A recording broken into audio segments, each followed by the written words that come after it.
sebagai salah satu kebajikan dari manusia hidup di dunia ini adalah selalu ingat akan budi jasa dari kedua orang tua dan para leluhur.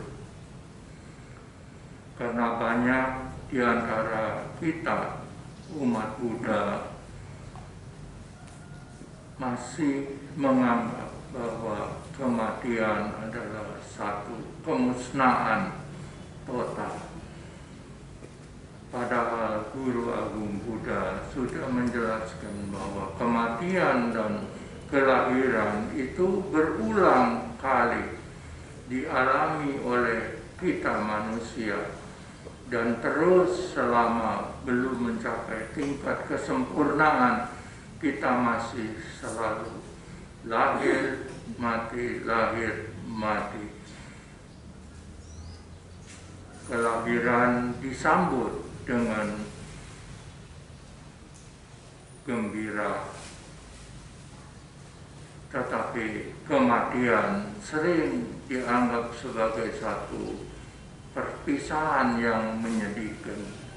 Padahal Guru Agung Buddha menjelaskan bahwa kematian itu tidak lain adalah kelahiran yang baru di alam selanjutnya. Jadi seharusnya umat Buddha tidak merasa takut dan tidak menganggap kematian ini sesuatu yang menyeramkan, karena peristiwa lahir mati itu berulang kali. Ya. Ini adalah hukum yang pasti dan nyata. Sang Buddha sudah menjelaskan ada hukum yang pasti dan nyata, tidak tergantung adanya Buddha atau Tathagata, yaitu kita mengalami perubahan hukum anicca dari saat ke saat. Dari kita lahir sebagai bayi, kemudian kita berkembang sehingga menjadi dewasa, dan akhirnya kita juga tidak bisa lari dari hukum yang kenyataan yang kedua, yaitu mengalami kelapukan. Dan kelapukan ini sering dianggap sebagai satu ketidakpuasan, duka. Padahal kelapukan adalah sifat umum daripada dunia ini. Sebab kalau tidak ada proses kelapukan, ya kita tentu tidak akan berubah dari bayi menjadi dewasa. Jadi perubahan dari bayi menjadi dewasa itu adalah juga proses perkembangan yang disebut kelapukan, karena sel-sel kita itu berubah. Ya. Lalu yang terakhir adalah yang disebut hancurnya jasmani. Hancurnya jasmani juga tidak bisa ditolak. Kita sudah melihat, mengalami, baik itu saudara, baik itu kenalan, bahkan orang tua kita sendiri juga mengalami yang disebut marana, hancurnya jasmani. Jadi bukannya musnah, tetapi hanya jasmani. Seperti kita setelah memiliki pakaian itu sudah lusuh, kemudian ya harus diganti.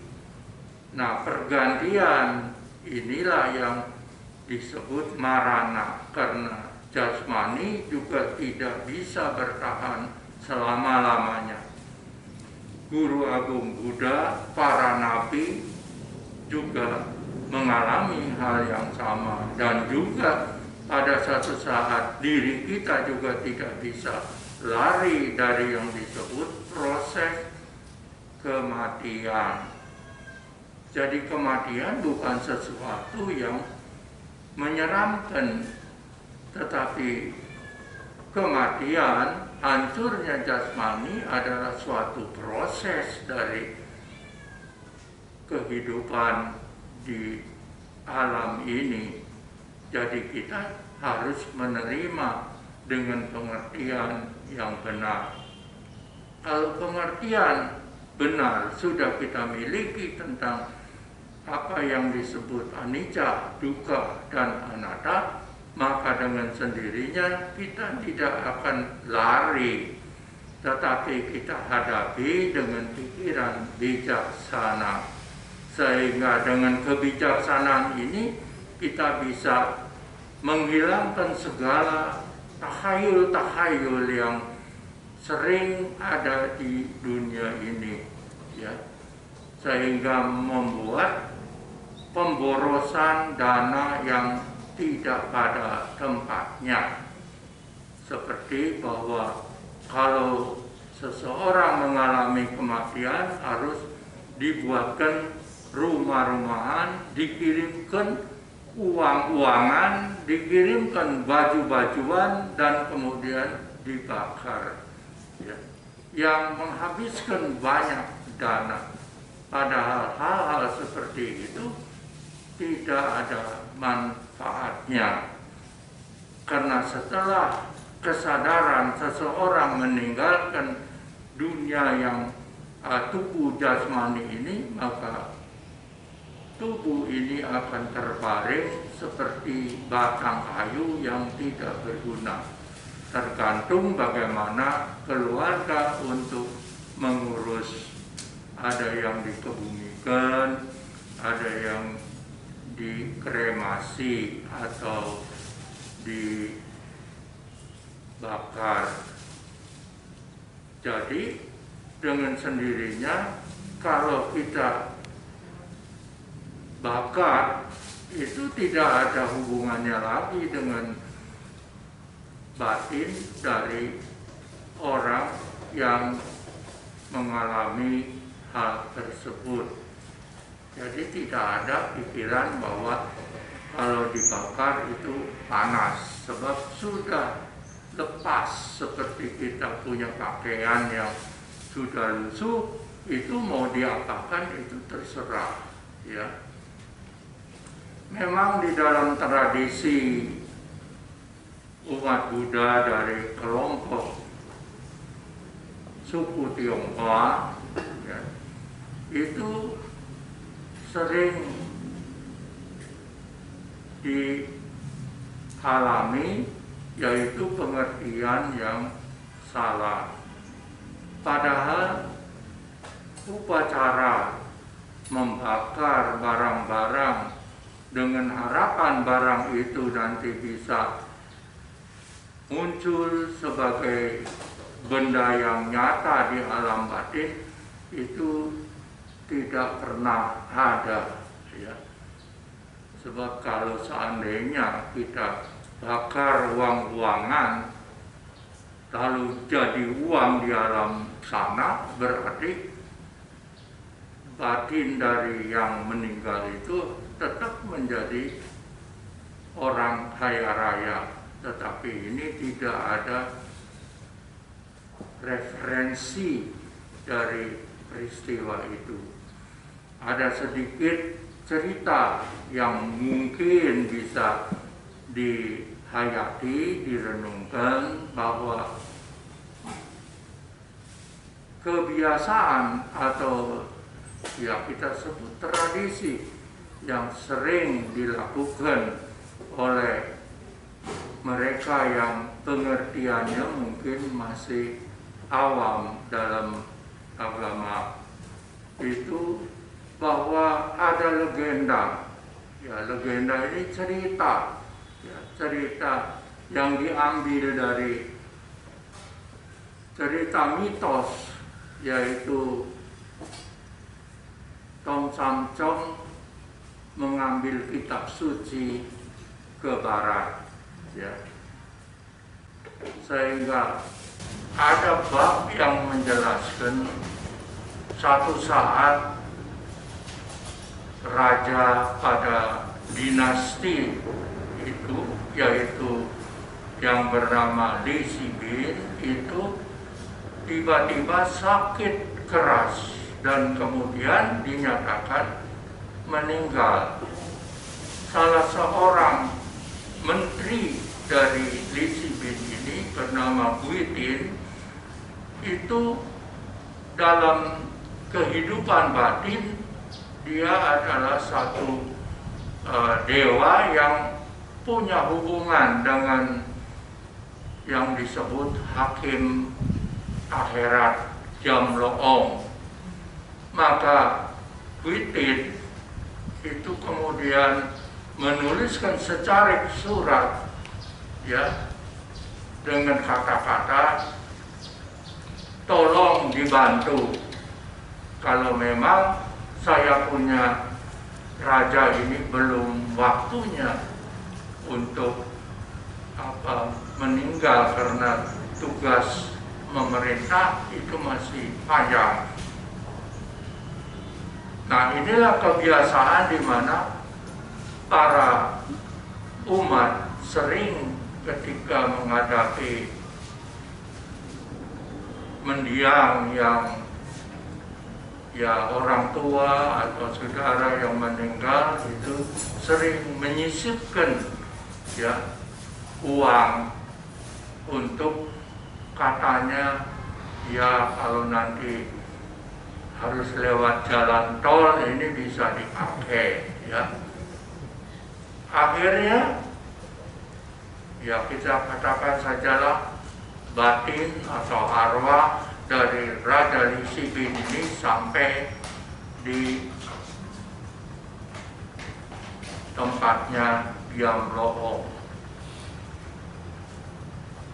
Guitin yang di sana sebagai sekretaris itu menerima pesan dari temannya di dunia ini. Jadi alam sana yang namanya saya lupa. Setelah dibuka maka dia melihat dicocokkan dengan ya sensus yang ada di sana. Ya benar, memang 13 tahun memerintah Raja Li Shibin harus wafat. Tetapi karena ada pesan dari Guitin di dunia fana, lalu dia melihat ya ini berhubungan dengan apa cuman ya dari sesan nih itu sesanian itu dirubah menjadi san senian.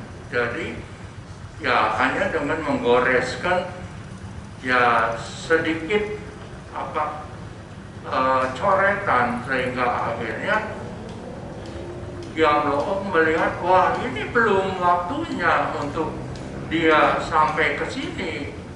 Ya tetapi karena sudah terlanjur ada di sini, silakan untuk jalan-jalan melihat ya apa yang terjadi di alam Jamloong itu ya, atau dikenal sebagai alam neraka ya, atau niraya dalam agama Buddha ya.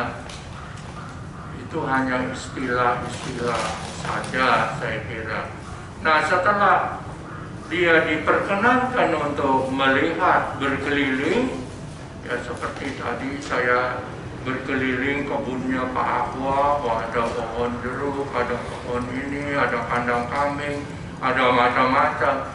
Nah, pada waktu berjalan ini banyak sekali arwah-arwah yang memanggil-manggil Raja Li Shibin dengan kemarahan, kebencian dan sebagainya. Ternyata itu adalah orang-orang yang dulu menjadi pasukan ketika dia merebut takhta kerajaan dan mendirikan kerajaan Tang ya. itu setelah melihat itu, oh kasihan sekali, kalau gitu saya ingin membagi uang untuk kesenangan mereka. Ya, jadi seperti kita masuk di Nungkawi itu kan banyak ya, kiri kanan itu ya orang yang minta sedekah ya. Jadi Raja Disibin ini itu ingin juga bersedekah, tetapi sebagai raja dia ternyata di sana miskin, tidak punya apa-apa. Jadi dia kiseki temannya atau sekretaris dari Gyamloong ini, bisa nggak pinjam uang di sini? Wah, di sini tidak ada bank. Tetapi yang saya ingat ada satu orang, ya, ada satu orang punya simpenan 3 gudang harta di sini. Lalu namanya siapa? Oh, namanya ini si A. Tinggalnya di mana? Di kota ini. Tetapi dia masih ada di dunia ini. Ya, jadi seperti yang Arya Moggallana itu datang di alam neraka, di alam dewa, lalu dia bertemu seseorang, lalu orang itu bilang, kenapa Tuhan saya belum sampai sekarang? Oh, Tuhan kamu itu masih belum waktunya, ya, tetapi istananya sudah berdiri, ya, itu dalam cerita Buddha, ya. Nah, jadi dia pinjam beberapa gerobak dan kemudian dia catat namanya ini, kotanya ini. Nanti kalau saya sudah kembali ke dunia, saya akan ganti, ya. Nah, setelah perjalanan ke Imkan ini, ke alam bawah ini, raja kemudian setelah 7 hari itu bisa hidup kembali. Jadi rupanya mati suri, ya.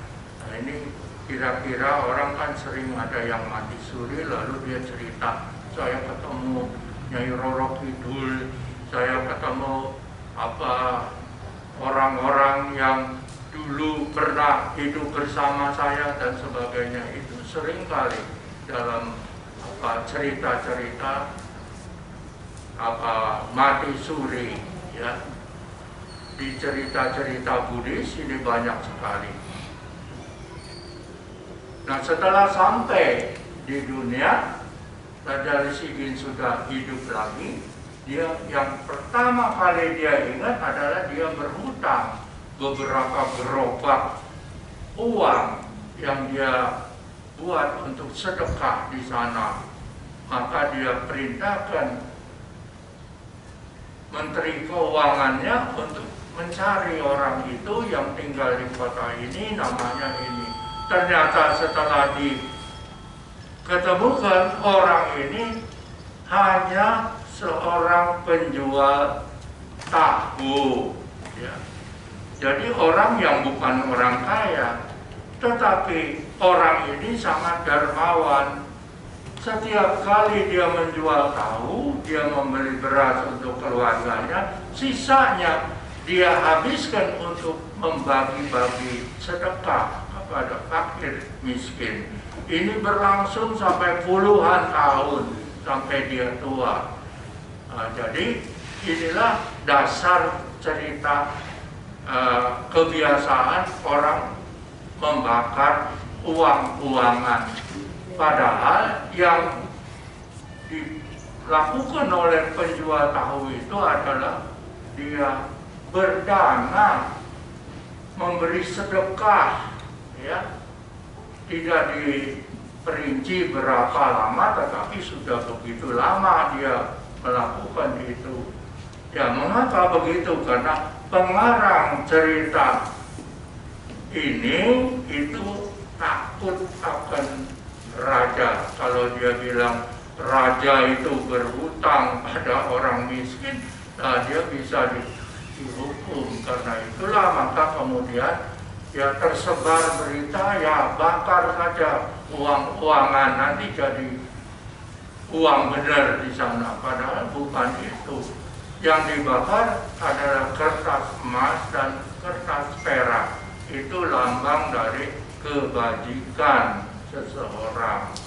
Jadi kalau Bapak, Ibu sekalian, umat Buddha banyak berdana, maka itu sama juga menimbun harta sejati berupa emas dan perak yang satu saat bisa diambil. Karena itu maka setelah kita mengerti dasar cerita ini, ya kita bukan berarti persembahyangan kepada mendiang itu tidak berguna. Berguna seperti yang dilakukan sekarang ini, tetapi harus disertai dengan pelimpahan jasa. Karena Buddha sendiri mengatakan bahwa setelah seseorang meninggal, seseorang mengalami kematian, cucuran air mata dan kesedihan itu tidak ada artinya bagi orang tersebut, tetapi persembahan kebajikan kepada masyarakat, kepada sangga, kepada wihara, itu akan menjadi sesuatu yang bisa memunculkan hal-hal yang baik bagi mendiang. Jadi seperti saya katakan, ini membuat kondisi yang baik. Jadi dia mungkin dalam keadaan kehujanan, lalu kita bisa kirimkan payung, ya. Payung itu muncul dari kekuatan kebajikan kita. Jadi bukan payung yang ada di dunia, ya, bukan. Ya, jadi apa yang dipersembahkan di sini itu berubah menjadi kekuatan batin yang menumbuhkan kondisi bagi para mendiang di sana. Ya.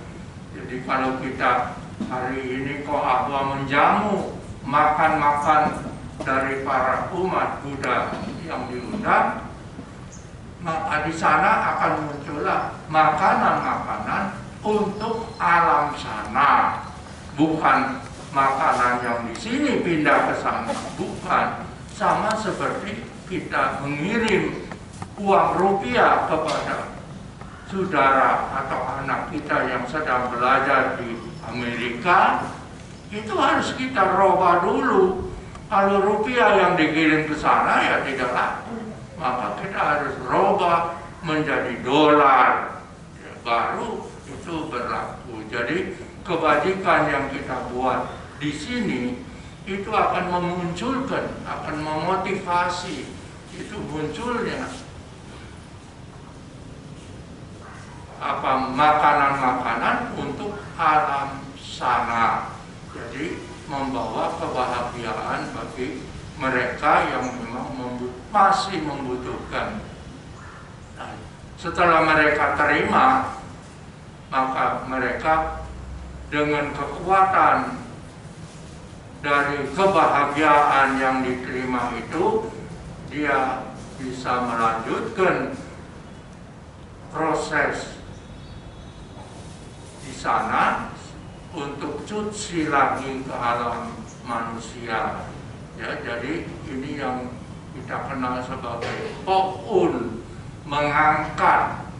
Ya, orang yang kecebur, kemudian kita angkat dia. Nah, kitanya jangan nyebur. Kalau kita nyebur ya kita kelelep semua. Jadi kita harus punya jasa. Kita angkat dia untuk selamat pengan di alam yang lebih baik. Dan ini akan bisa membawa manfaat untuk kelahiran dia di alam yang baru. Seperti banyak cerita-cerita orang yang sudah meninggal, tahu-tahu lahir sebagai seorang yang baru di dunia ini, lalu dia masih ingat rumahnya dulu di mana, di bagaimana, dan itu bisa dibaca di dalam buku-buku yang banyak di Indonesia itu sudah diterjemahkan. Ya, salah satu adalah cerita tentang apa itu penyanyi Theresia Teng, ya, yang meninggal dan kemudian terlahir di Thailand menjadi anak yang berusia 7 tahun.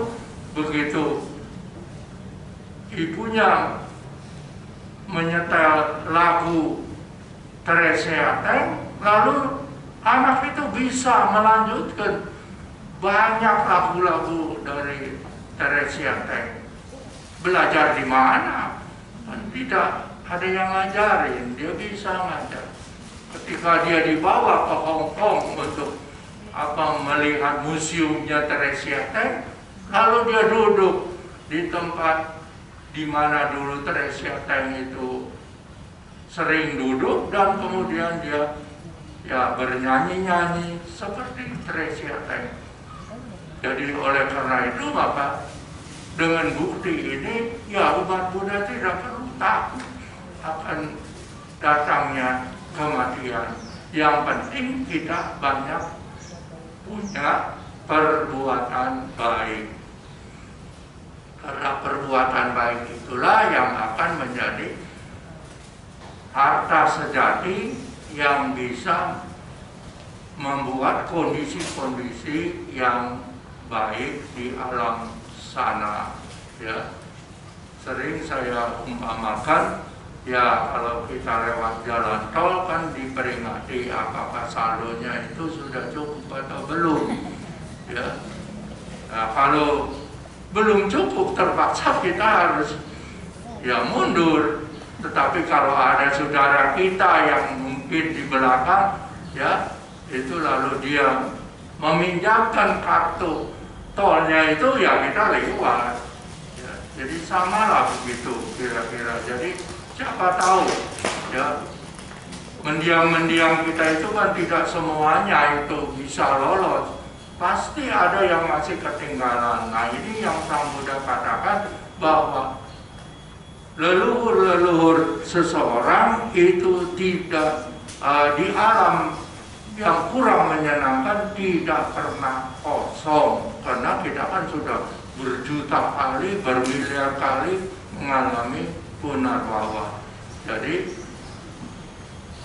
orang yang dulu menjadi orang tua kita itu juga sudah banyak sekali, ya. Nah, ini terbukti ketika Sang Buddha datang di satu kota, itu ada Nakula Pita, Nakula Mata, seorang nenek dan kakek itu menganggap, oh, anakku sudah lama aku nunggu-nunggu kamu. Nah, para biku bingung kenapa Sang Buddha disebut anakku. Ternyata Sang Buddha lalu cerita bahwa dalam 500 kelahiran yang lalu itu dia memang menjadi putra dari Nakula Mata, Nakula Pita. Ya, jadi itu berulang kembali. Nah, karena itu maka semoga apa yang kita lakukan ini membawa kita pencerahan, mengerti bahwa kematian bukan sesuatu yang menyeramkan. Kedua, kita sebagai generasi dari mendiang itu juga bisa masih membuat kebaikan untuk mendiang-mendiang kita, yaitu yang disebut patidana atau jakina dana. Ya, kita membuat kebajikan, kemudian kebajikan itu kita limpahkan kepada beliau. Para biku dan samanera hanya membantu, karena yang mengetahui wajah dari mendiang itu, ya, itu adalah keluarganya. Jadi ketika nanti para biku samanera membacakan parita pelimpahan jasa keluarga hendaknya konsentrasi membayangkan kebahagiaan dari para leluhurnya, ya, dengan mengucapkan semoga jasa kebajikan kungte yang saya buat sekarang ini itu juga bisa diterima oleh saya punya leluhur. Semoga mereka berbahagia, ya. Nah, inilah sedikit penjelasan dari kitab suci agama Buddha. Semoga membawa pencerahan bagi kita sehingga kita mengerti bahwa ini bukan sesuatu yang aneh, ya.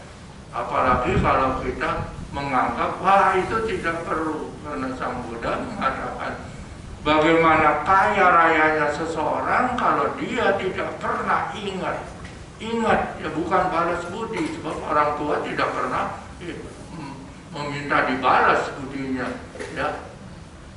Tetapi diingat bahwa dia pernah itu berkorban untuk kita. Kalau kita ingat itu, ya dengan sendirinya melihat fotonya saja kita akan hormat. Karena beliau itulah yang menghidupi saya. Beliau itulah yang berkorban untuk saya. Beliau itulah yang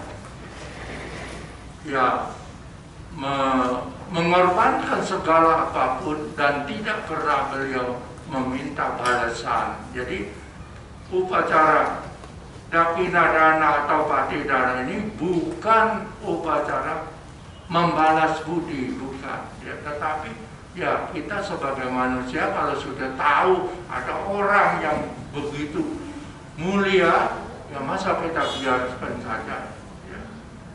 Jadi mengingatkan, Sang Buddha hanya mengingatkan, ya. Nah, mari kita sama-sama, ya, dengan menuang air itu sebagai lambang, ya. Bagi yang mau boleh, yang